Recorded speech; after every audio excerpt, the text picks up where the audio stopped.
Ayan, today guys, magluluto kami ng aming ulam ngayon. Then, nagpakulo na ako ng tubig. Ang ulam namin ay sinigang na hipon. Ayan. Lang siya ng sibuyas, kamatis, sili at saka sinigang mix at saka okra, kamatis. Kasi wala namang ibang halo, kaya ito lang halo ko. Kaya ilalagay na natin yung sibuyas.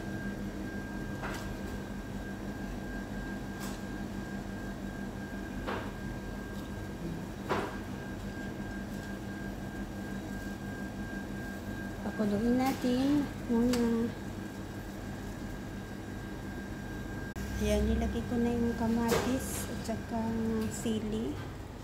Tapos, ininix natin yung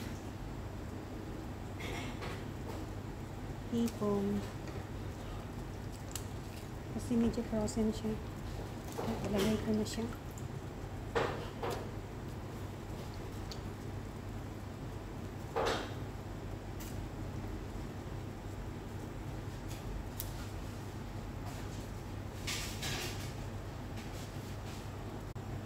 Tsaka nilagay ko na din yung okra. Yan, sa milk ko na lang ilagay yung sigang. Pag-okay na siya.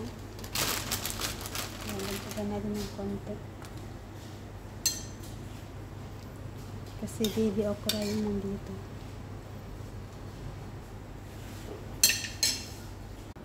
Yan guys, at lalagyan natin ng sinigang powder.